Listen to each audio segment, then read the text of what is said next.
So after last night's Lokpal fiasco in the Rajya Sabha, what is the government saying this morning? Our political editor Javed Ansari spoke with Law Minister Salman Khurshid about it.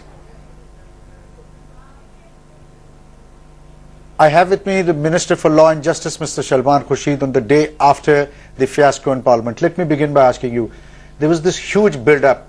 Everybody in the country was expecting that eventually this bill will be enacted into law and that Parliament will do its duty. But the charade that was enacted, people feel cheated.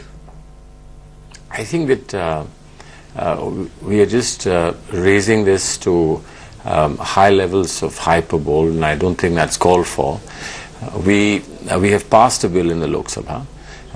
The basic architecture of that bill has to be preserved. Of course, the Rajya Sabha has a right to make amendments, but 187 or whatever amendments, and they were supposed to be passed in a matter of minutes, not hours even. What they would have done to the shape and texture of the bill, nobody knows. And therefore, I think it was extremely important at that point of time, particularly if the House couldn't be extended, to call it a day and then look at all the amendments, collate them, analyze them, structure them, and then come back to the House. Mr. Salman sir, why couldn't the House be extended? Because I remember when there was this joint session to repeal TADA, the House actually sat overnight through the day and till early next morning. This was, after all, a very important bill, and parliamentarians could have sat. Of course, but it was we had figured that it would take 3 days. We had factored in 3 days, and that was the last day. If it had been an ongoing session of Parliament, we could have stretched on to the next day, and therefore we could have stretched on to early hours in the morning. But this was the last day. And the last day, as you know, ends with Vande Mataram. There is proper signing off. Vande Mataram could have been sung at 6 in the morning as well. No, but there is. I mean, there are certain rules that you play by the game. We weren't here to oblige somebody who just wanted something done that very night. It's not the end of the world if the Lokpal, a good Lokpal bill comes, if not now, comes 2 months later when the next session takes place. Is that the end of the world? I think the whole problem has taken place because everybody, right from the beginning to the end, and I think this is a takeaway that we have from this, an important lesson, is that you don't just settle schedules and deadlines because somebody has to go onto the channel and report it's done, right? Or somebody sitting outside says, I'm giving you 6 days to do it. I think that is the end of that story. Salman sir, it's not just the media, it's not just people sitting outside, even your allies. The Trinamool Congress is on record having said that you conspired to kill the bill, that all that happened yesterday was choreographed by the government and with the entire intention of actually killing the bill. No, I don't think one should go by statements made by stray members. They have a right to say whatever they've said. But I think that a considered, reflected view about what has happened and should have happened should be taken. We were certainly very serious about the concerns expressed by Trinamool Congress on federalism. We thought that we had taken care of that. After all, they were represented in the all-party meet. They were represented in the meet of alliance partners. They were represented in the cabinet. They actually voted on this in the House, in the Lok Sabha. But nevertheless, if they had a concern and they wanted to change their view and their opinion on it, we were willing to do it. And we did, in fact, were willing to take them into their concerns into account. But the trouble is, in that very short span that was available, various people saying various things for various reasons, we would have had a jumble perhaps, and we wouldn't have pleased anybody at the end of the day. So it was best to hold back, reflect on it, and then come back again and do a bill that's acceptable. Salman Sahib, it was evident that the bulk of the problem lay, the crux of the problem lay in one was the perception that it was impinging on the federal structure, the other on ceding administrative control of CBI and giving the investigative wing of the Lokpal. If these two major points had been considered, do you agree that it would have paved the way for this bill in being enacted into law? Considered is one thing, conceded is another. Yeah, conceded. Right, now we could not concede something that we did not believe was right thing to do, and therefore it requires more discussion. Positions have evolved. Let's just say, without putting any question marks on any party, positions have evolved. I was there in the all-party meeting. with the Prime Minister. I remember and recall what was said there.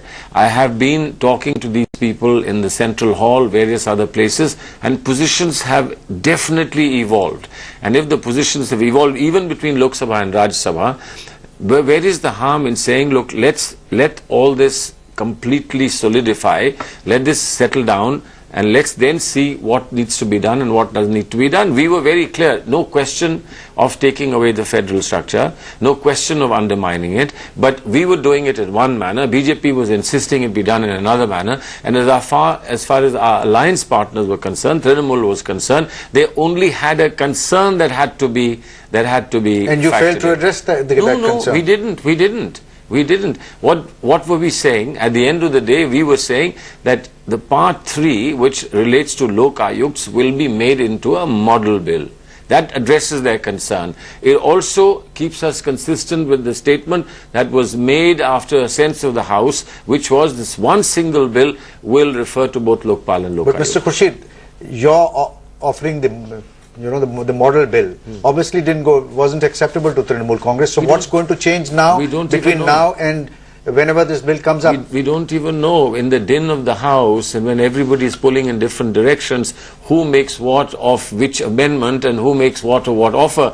But now we have time, we will sit down and we will say this is what is an offer, and if we have to depart from the sense of the House, then it must be very clear to the country that we are departing from the sense of the House because the opposition and perhaps our alliance partners want us to depart from the sense of the House. The sense of the House is not something that's binding on us except to the extent that we consider it binding. If we want to depart from the sense of the House, it must be done explicitly, not in an implied way. I think it's unfair to first ask us to depart from the sense of the House and then hold back and say, well, we didn't do it, the government did it. So I think everything should be clear as reason, out in front of people, and then we can get the Lokpal bill that we want. But then what was the problem with CBI? Okay, I can understand the federal part of it, but CBI, the main demand that was being made by all the parties was that you cede administrative control and that you hand the investigative wing to the Lokpal. What would the Lokpal do without an investigation agency of its own? And what would the CBI do without investigative wing on corruption? CBI have done corruption cases for donkey's years, and suddenly we say to CBI, now please go and look after small-time thefts and pickpockets. You're not going to do corruption. We're giving this over to someone else. And why should you anyway combine superintendents, investigation, prosecution, all under one body? That's a fundamental question. Now, frankly, on that fundamental question, we are prepared to stake our future.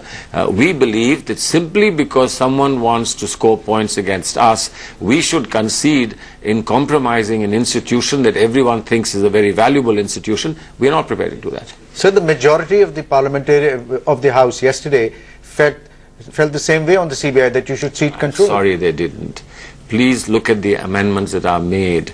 Somebody says CBI should not be under anyone's control. Somebody says don't give CBI. Somebody says CBI should go under the Lokpal. Somebody says CBI should report to the Lokpal. Somebody says there should be superintendents. Somebody says what is superintendents? Now, that's the reason why it was important. Let the situation be completely clear. Stand back, look at the situation, analyze everything that people are saying, and then decide how many votes go for whom. Salman Sahib, you agree that all that happened last night, the way it ended last night after the sterling performances throughout the day, has left a bad taste in everybody's mouth, and it has somehow willingly or wittingly or unwittingly proved everything that the detractors were saying, proved them right. They were saying that parliamentarians are not interested, they're not willing to, they don't believe in what they say, and that ultimately they will connive and find a way to kill this bill. The bill is not dead. Where does it stand? The bill is alive. The bill is alive. Now, detractors may want the bill to be passed in a particular time frame, but we will pass it when we believe as Parliament that we are now ready to pass it. I think yesterday was not the ideal time, despite whatever Mr. Jaitley and the opposition may say. We do not believe that yesterday was the ideal time to pass it, given the number of amendments that had been moved. You don't even know whether two amendments were contradicting each other, and we would have ended up passing all the amendments. You have to analyze the amendments. It requires a little time. All we want is a little time. We are not saying that we're going to run away from the bill. Couldn't it have been handled better? Was the select committee an option? What would the heavens No, have fallen if there was a vote last night? See, select committee was not an option. Select committee was not an option. A vote that would have defeated the bill was not a problem. We don't have a majority in the Rajya Sabha. So if you can't get your bill passed, that's not a problem. The problem was... At least you could have then gone and told people that you had a majority in the Lok Sabha, you passed it.